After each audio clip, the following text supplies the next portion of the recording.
Scott, I want to go into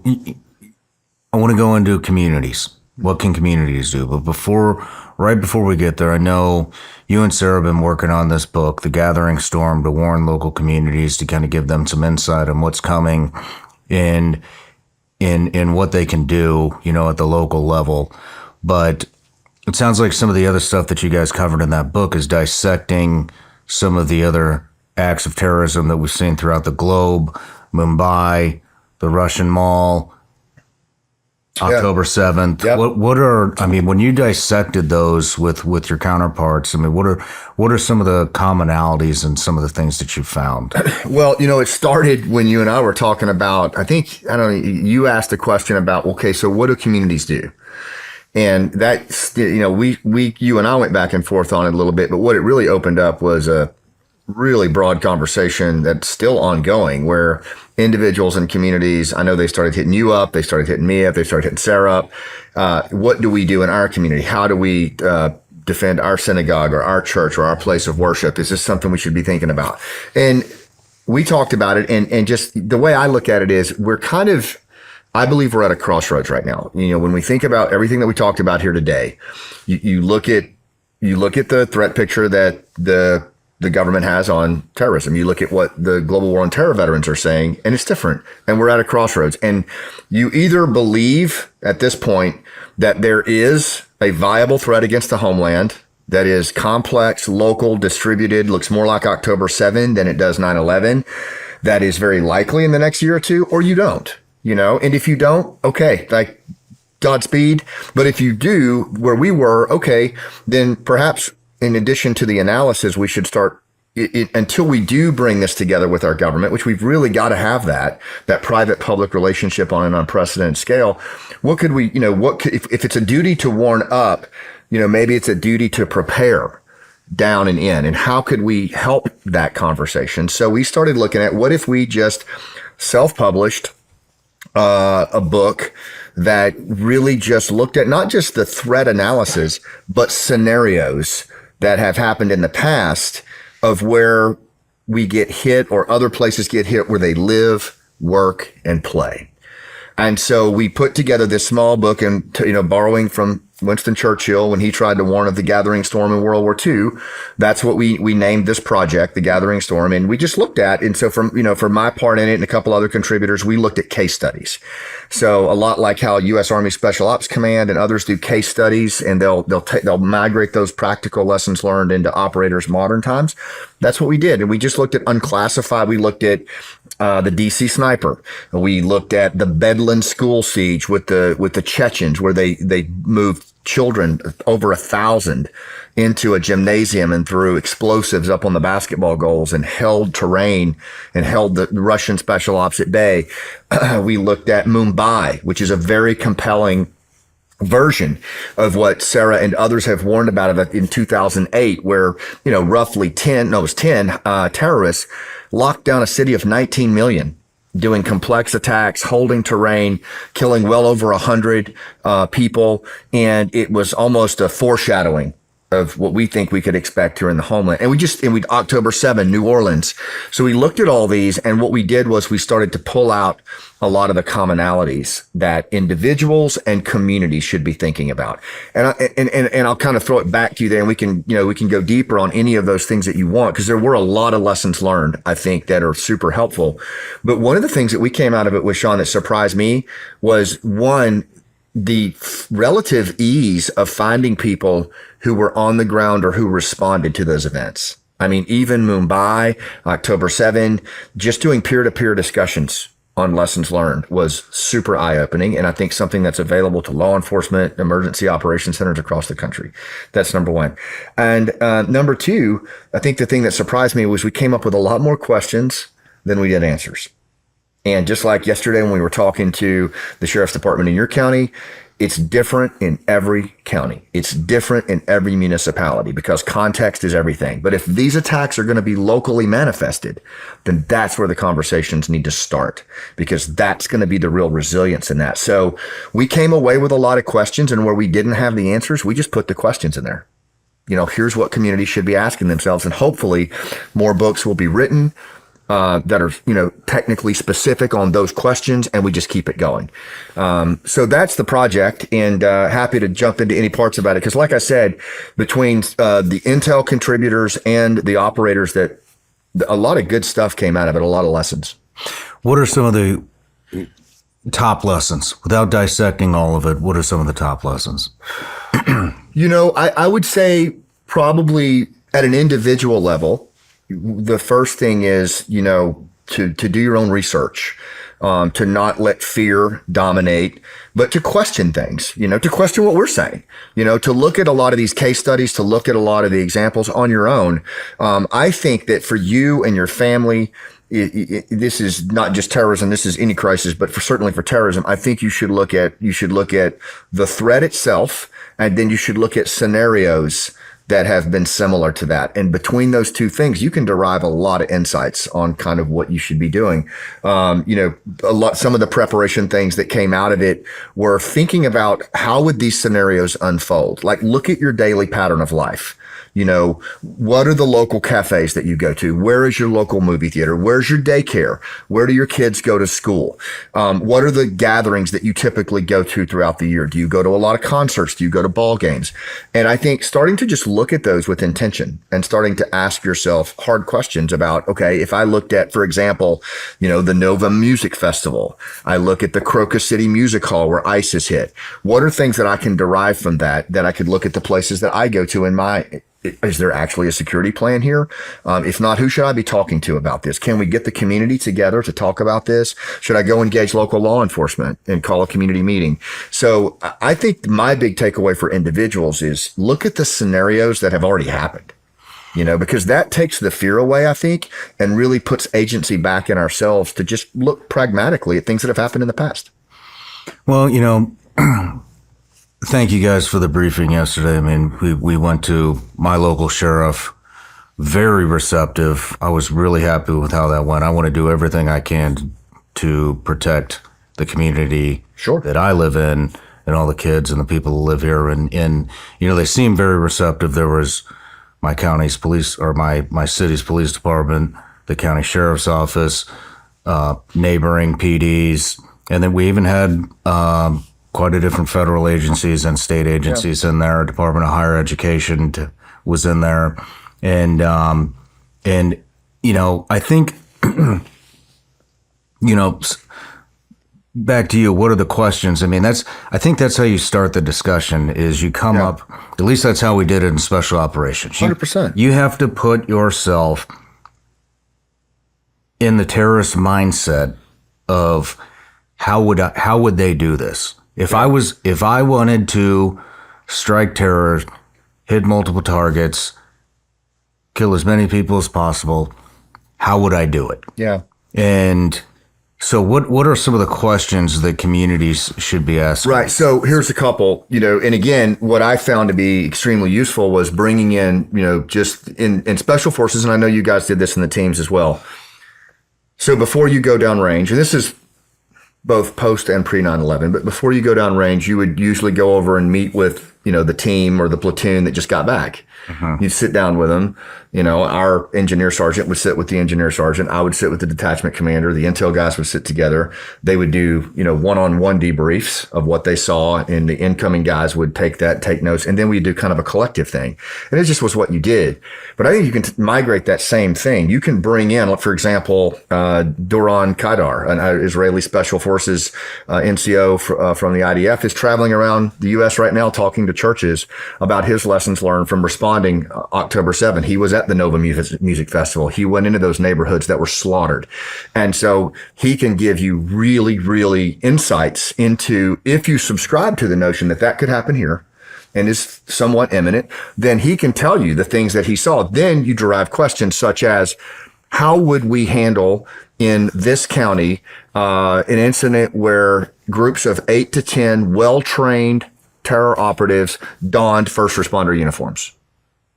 How would we handle that as a community? Wow. How would we communicate that to a community? How would first responders actually talk to themselves on the fact that that was happening? And is there a way that they could overcome that with a different uniform or something? Like, I don't know the answer, but that is a legitimate question, right? Another question that came up a lot that I think is really powerful is how would our community to respond if the terror attack happened in such a way that there was complete paralysis across all first responders? If you had systemic paralysis in all of my case study interviews, you had systemic paralysis for at least 24 to 48 hours where there was no real response. So Why was that? Well, because they were just overwhelmed. In some cases, they were targeted. In October 7, first responders, they ran right at them and they took them out. And so they were not, and then you had reinforcements coming. There was so much confusion. Plus you had the terror groups actually in first responder uniforms, right? So it was just complete chaos. And so and then some areas were cut off where they held terrain. Like in Mumbai, they held terrain. In Bedouin school, they put basketball goals with explosives on them and the children in the middle. How are you going to assault that? So these are the things that just by looking at the scenarios, it's just, you know what it is? It's so hard to look at, in my assessment. I mean, I was sitting across from this Special Forces soldier who responded to October 7, and he could barely form a coherent sentence. He was so upset. And this is a guy that's been operating for decades, and he couldn't even speak because of what he'd seen. It's so hard to look at. But honestly, I don't know how we can avoid that, but if we can start to derive some really, really poignant questions. And we put a ton of them in the book. But those are some of the ones that came up. Yeah, and some other really interesting points is, right, we know, at least from the training in Afghanistan, what pieces of it'll look like, right? So there's one piece kind of also pulled from Mumbai is the idea of these like attackers who fight to the death, right? Because it's not like in Israel, you'll go and do an attack, you can grab, kidnap someone and leave and go back into Gaza. When they come in the United States, they're here to do the attack and they're here to die, right? There's no exit plan, right? So now we need to talk to law enforcement, like, what's it like to fight someone who wants to fight to the death? And how do we learn that? Okay, we go into our community, we talk to people who fought in Ramadi, in Fallujah, bring them in, have them talk, be consultants, advisors, tell us what it was like to fight that enemy. We can do that. Another really big piece is suicide bombers, right? That they plan to do suicide bombings here. Well, what do we need to learn about suicide bombings? Because we don't have suicide bombings in our community, even simple things. What kind of standoff should we just have from a metal detector? We should start those standoffs now, right? Because then if the bomber gets freaked out, blows up, you save lives just by putting a standoff going up to the metal detector. So if we start understanding these things, we can put little things in place that do save lives. And I interviewed several intelligence analysts from the IDF, and I just asked them, at the end, I said, what would you say to American analysts, law enforcement? And 4 separate ones that I interviewed, they all, first of all, they sat there for like an uncomfortable period of time. Like you could tell they were wanting to say something, and then finally they were just like, fuck it, I'm gonna say it. And what they said was essentially, we live this every day. Like we live this in our communities. We're always facing this imminent threat. It's something that we've kind of come to terms with. And we were completely caught off guard. Like we were not ready for this. We were not ready for what came our way. And they came across, they came across the border and then they went back. They said to me, you all have not even allowed yourself to even think about this. They have been among you for 4 years. It is going to be 10x what they did to us on October 7th. To the man and the woman, they said that. And they all were separate interviews. Wow. And when Al-Qaeda planned this, remember the Hamas attacks they were involved in planning, they planned the U.S. Homeland attack to be 10 times the size of the Hamas attacks. To them, the Hamas attacks was the dress rehearsal. So we have to remember the attack on us is going to be a lot larger. And again, I mean, I hope I'm wrong. I really do. But it's just all of the different points. It's the different points of interviews that I've conducted, including with these case studies. And if you even just consider the fact that one law enforcement officer that does a lot of tactical training around the country, He watches your show diligently, and he contacted me and he said, Scott, I train all over the country. I train SWAT teams, advanced tactics. He said, I'm telling you right now, we're not ready for this in terms of response, primarily because the typical scenario that we deal with are single shooters. Yep. One active shooter. We do not deal with teams of 8 to 10 that are prepared to fight to the death. In Mumbai, for example, in 2008, there were 35 candidates that tried out that were initially groomed for the role. 10 were selected. 9 of the 10 fought to the death. They knew that they were not coming out. Right. And so we've just never faced anything with that. And then if you look at, for example, the Crocus City Music Hall or the Crocus Music Hall just recently where ISIS hit in Russia, that was a complex attack where they had incendiary devices. They set the place ablaze. They were extremely well armed with long guns and short guns, grenades, and they were taking the time to cut throats as they went, and making sure that it was covered and amplified. So you're talking about extremely well-trained individuals who are prepared to die and who frankly know what they're doing. And we don't think about that. We don't train that way. And I'm not saying that to create panic. I'm saying that's just a pragmatic responsibility that in this day and age that we live in, and particularly considering our border's been open for 4 years, how could we assume that has not happened? I mean, even if you didn't have the GWAT veteran reporting that you have, knowing the mandate that groups like ISIS and Al-Qaeda have against our, demise, like, why would we not assume that number of people are here prepared to do that? I mean, we've seen how effective the training is. I mean, the last time Sarah was on, she gave us a clip. We'll roll it again right now. But I mean, in my 14 years of being over there, I've never seen a combatant move like that or shoot like that. And, go ahead. Yeah, no, and then another really interesting thing when he brings up the ISIS Russia attack. So they trained multiple teams for that attack. And the first team essentially got thwarted and wrapped up. So the Russians thought they stopped the plot. And then those guys came in and basically did that attack, which is very smart. And we're not used to those kind of tactics.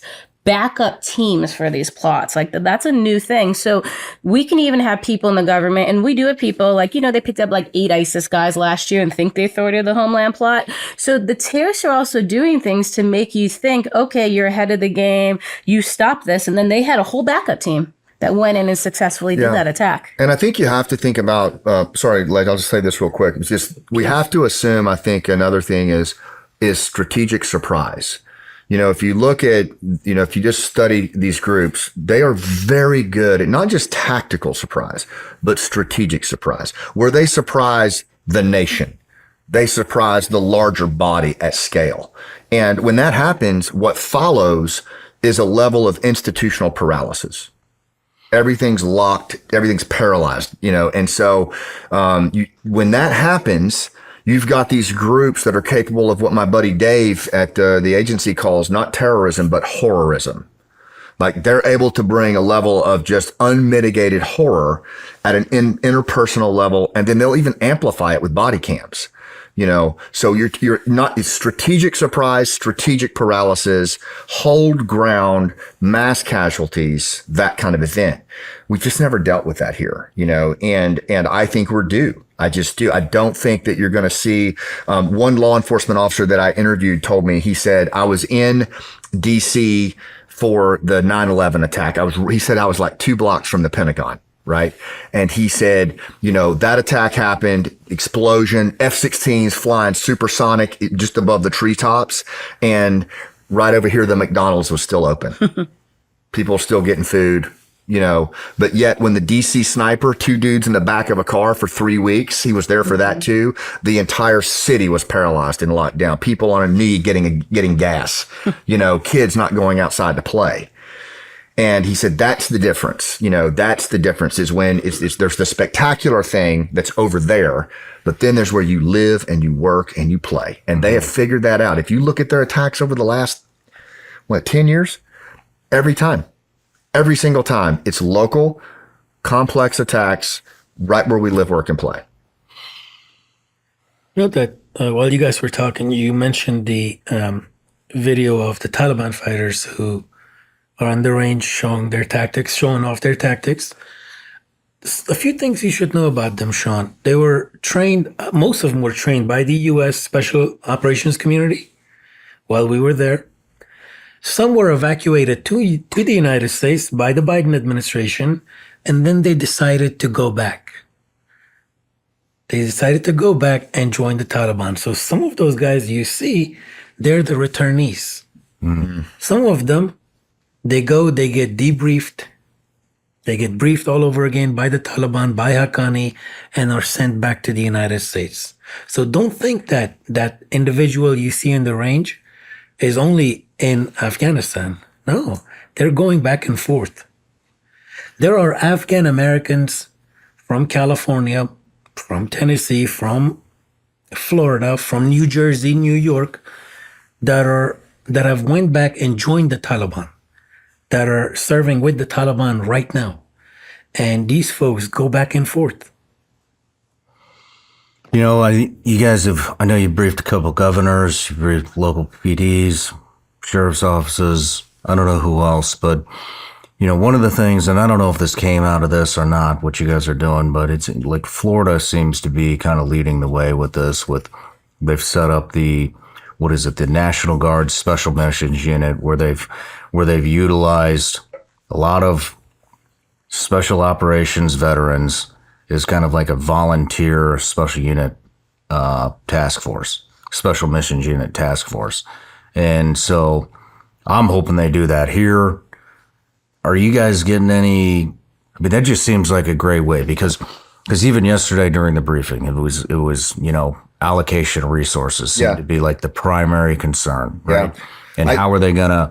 I mean, and that's something that all these communities need to be thinking about. Is look, police are already understaffed, right? Because the last 4 years, the defund the police thing, and so you really, PDs, sheriff's offices, even at the federal, state levels, they need to be thinking about allocation of resources and how fast those resources are going to be used up. And so you need to be thinking about neighboring PDs, neighboring sheriff's offices, state assets, federal assets, and how we can help each other. Yeah. Yeah. You can even look at, so for example, some of the things that we looked at were like Western North Carolina hurricane. The chemical spill in East Palestine, Ohio. Like those are not terror events, but what they were situations where a crisis expended the capability of the organic response force in minutes. Like that, they couldn't respond. They were not effective. And so what you saw were individuals and communities that were on their own. And then you also saw, and this is what I call the GWAT X factor, right? You saw these global war on terror individuals responding, either from the local area or even trucking in and responding. And it started with the Afghanistan collapse, but it's been happening, the fires in West Maui, the Western North Carolina hurricanes. So there's kind of some new stuff that's happening. And I guess where I'm going with that, Shawn, is that I think we have to look at this level of threat. And it's kind of like I said, you either believe it's real or you don't. If you do, then you have to give it its credit and give the enemy a vote that this thing will massively exceed our organic capabilities within minutes. And if that's the case, then I think we have to have a paradigm shift in our private public partnership. The government and the communities, the government at all levels, and the communities have to work together on a scale we've never done before, and that we usually only do after bang. I'm saying, and this is why I think Sarah's sense of urgency is so compelling, there's just not a lot of time. I think we have to assume that the 4 years of an open border, eye off the ball, like there's such an advance to us of where we are. So a lot of this is how do we plan together? How do we work together? How do we look at global war on terror veterans being a part of this? You talked about the Florida piece, and I don't think you'll mind me saying this. Like, Sheriff Naco is in Pasco County is really good at engaging local veterans and not just for their analytical skills on the intel side, but also their operational skills. Like Sarah said, they fought in Ramadi, they fought in Fallujah. They know how to do a threat vulnerability assessment of schools. So I just think it's kind of all hands on deck, man, honestly. But the asset that we have that we are not properly utilizing our communities. Our communities have a lot of potential. The top-down government has got to figure that out. They've got to include them in the discussion, and I think it's the best last chance we have. I mean, GWAT veterans are, I mean, you've already covered this several times just on this specific show, but very open to help. They want to help. And so yesterday in the briefing, you had brought up, expect blockades, expect not to be able to reach the venues. And so, you know, and I had brought up, hey, like, you know, I understand you guys, you know, you don't have all the resources that you need, but you can utilize the local community. I mean, I brought it up, you know, when I was in the SEAL teams in 2004, 16 guys, you know, 16 guys went into Athens, and we developed 5 routes into every Olympic venue in Athens, outside of Athens, how we would get there. And not only that, I mean, guys that have done the job, you know, I mean, how many times were you infilling a target, it was blocked, and then you had to deviate, find another route in? I mean, we're really good at this type of stuff. And so even if you can't allocate your officers to develop that plan, you can reach out to the community, have your community find the qualified people within the community. They're out there. There's a ton of them here, you know, to develop just the routes. And I mean, and I know you're saying like, we don't have time. It's going to take time, It will. you know, and you have to start somewhere. So I don't want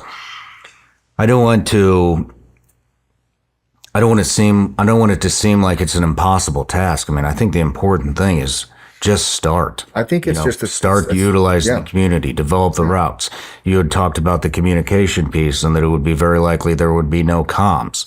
You know, well, immediately I brought up, hey, you can get comms, order some mini Starlinks, and at least you have communication from on site where the attack happened to headquarters, to the sheriff's department, to the PD, to whatever, you know, and that's right there. You have open comms. And this is why we did the Gathering Storm book the way we did, is because like exactly what you're doing is the way we present it. So we like pose these questions and like, how can your community come together and start addressing these? I mean, look at how you arrived at that solution based on tactical experience where? In Athens. Mm-hmm. But that's all over the country. I mean, look at what the GWAT guys and girls did in the response to Western North Carolina. I was just up there interviewing a lady named Pastor Glenda, and she ministers to 2 congregations way up in the mountains where my family's from.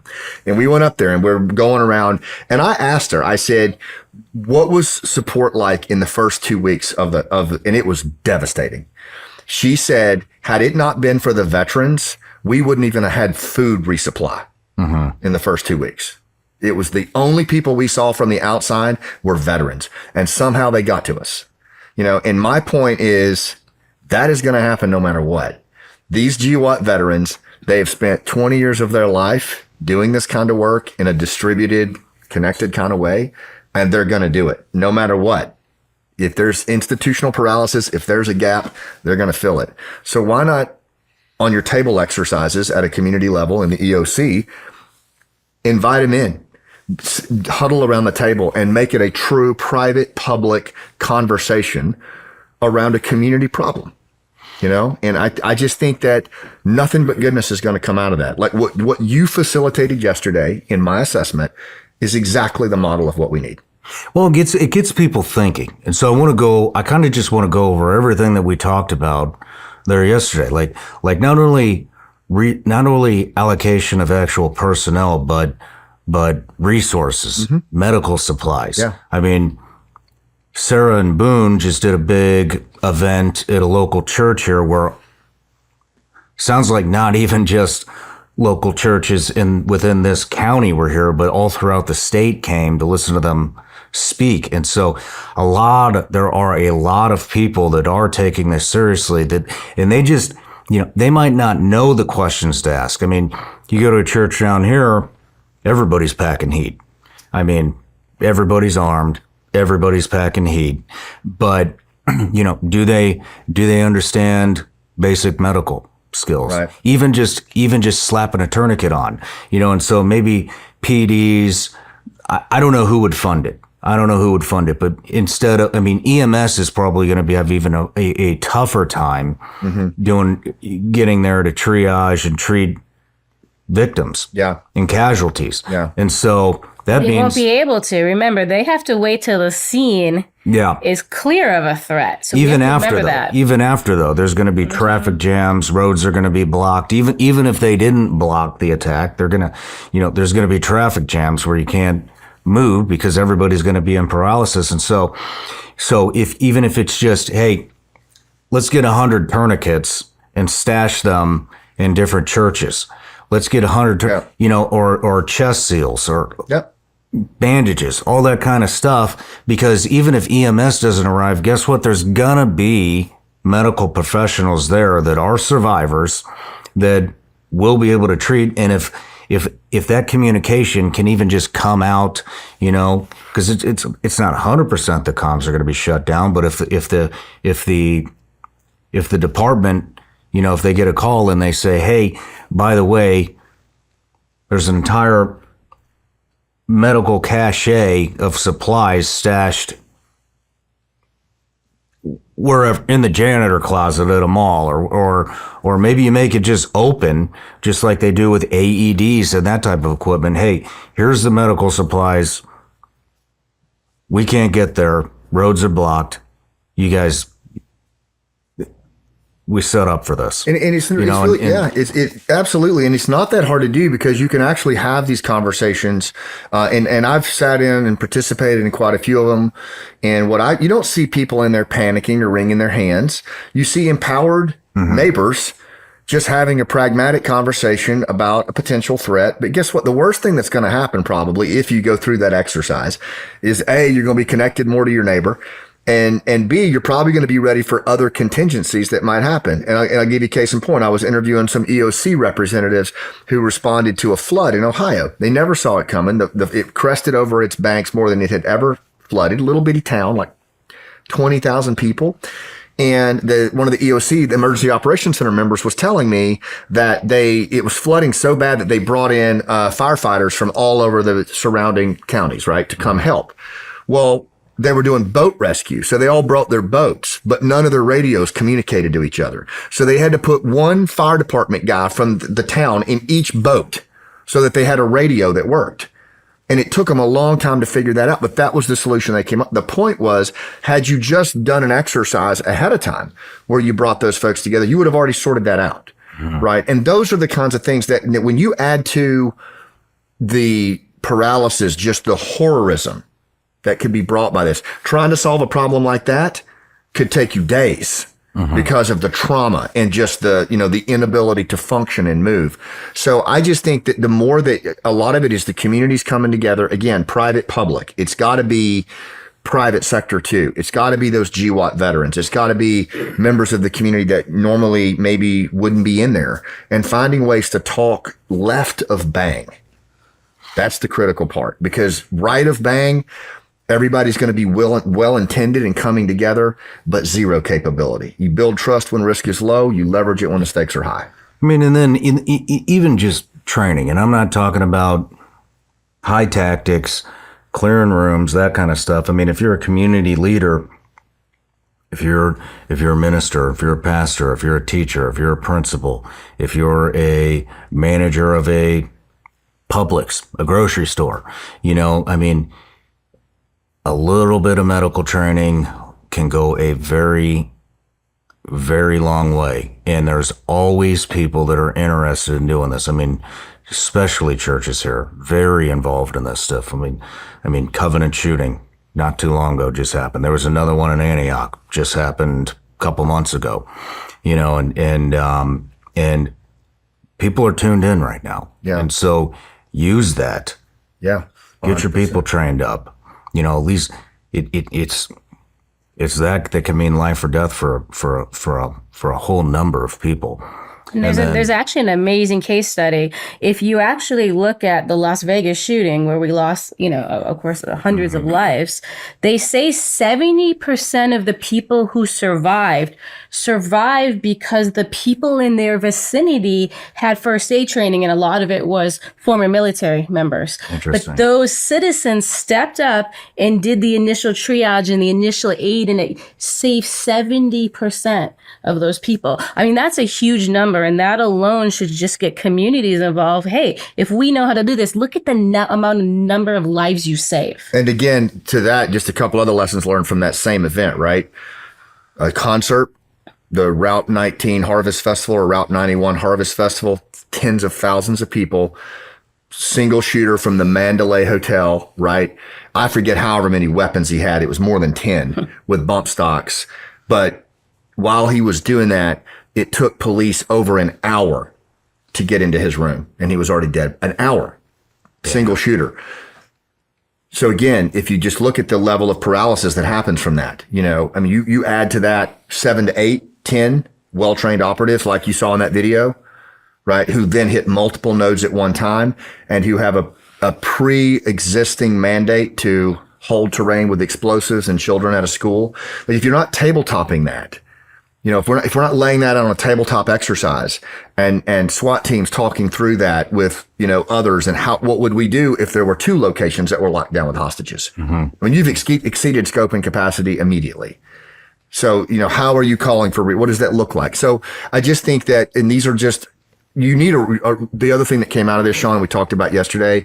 I believe every emergency operations center, county sheriff should have a red cell. They should have a red cell.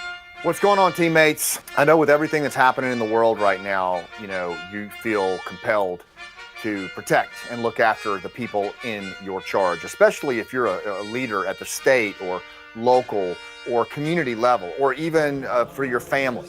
Everything that's going on right now, it's tough to feel like you can protect the people you love with all of the stuff going on with terrorism, the emerging threat, the gathering storm that we keep hearing about that's come out of the way that we left Afghanistan, and that now is looking like it could actually manifest as another October 7 style attack on our own shores. We've heard the FBI director talk about it. We've heard the DHS, the Department of Homeland Security, talk about it. You certainly hear folks like Sarah Adams and others talk about it on the Shawn Ryan show. This notion that an attack where we live, work, and play by violent extremists like we saw on October 7, like we saw in Mumbai, could very well happen in our communities. And that's a terrifying thing. It can leave you feeling isolated, frustrated, wondering, what do I do? And the fact of the matter is, the people that you protect, the people that count on you for that safety, shouldn't pay that penalty because you're not sure what move to make. And I know exactly what that feels like. When we betrayed our allies, our Afghan allies, in the summer of 2021, I had that same upside down feeling. And what I will tell you on the other side of that, even as we brought this network together of former Green Berets and special operators and intelligence alumni and started helping our allies either hide from the Taliban or make their way, our allies make it to the United States and Europe, we started getting access to some really powerful information about the threat and this storm that's gathering.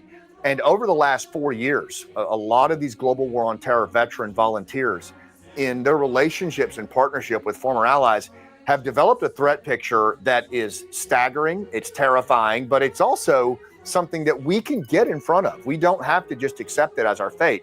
And even though right now the federal government is doing literally nothing about it, they've got their heads in the sand on this thing, because it's likely going to happen at state and local levels, there's no reason that state and local leaders can't inform themselves and start to gather information about this gathering storm from the global war on terror veterans that are talking to these individuals. And at Task Force Pineapple, that is something that we are really focused on right now, is to help you as a state and local community leader become more clear on what's happening with this gathering storm. And I'm excited to tell you that we have been just swarming on a product that we're going to push out called the Gathering Storm. And it's available. You can go ahead now and pre-order it. And the way we're doing it is through donations. We actually need help to get this Gathering Storm project fully out the door, because the idea is we want to put the book in as many hands as we can, as an ebook, as a written copy, but we also want to be able to do presentations with state and local leaders, with community leaders, with religious institutions. We'll do some of them in person, we'll do some of them remote, via video like this. But that's a heavy lift for a handful of global war on terror veterans in a 501c3 nonprofit. So we could use your help. If you're looking for a way to get involved in 2025, and so many of you have reached out to me, how do I make a difference? It's very simple. Go to the website below, and with a $25 donation, not only do those proceeds go right into Task Force Pineapple to help us with the Gathering Storm project, but you can secure an advanced copy of the Gathering Storm. So it's a double win right there. Here's the thing. We're kind of at a crossroads right now as we go into this new period. And, there's the option of doing nothing. And if you do that, then just know that you're relying on those same top-down institutions that have had their head in the sand for 4 years. What kind of information are you going to get, right? Or you can start to exercise some agency in your own life and connect with this broader network of Task Force Pineapple and others that are really working to get this information out there and just to drop the barriers and share it. It's unclassified information that you need to know about where you live, work, and play, and how to secure it. So just imagine what that can do for your peace of mind, what that can do for how you stabilize your community, how you work with your neighbors on this, and calmly approach a way that we can protect those that we love. And so my ask of you, again, is to go from being uninformed to informed. Go from feeling frustrated to prepare. And the way to do that is to click the link below, donate $25, and secure your advanced copy of the Gathering Storm. Thanks for what you do, and I'll see you on the rooftop.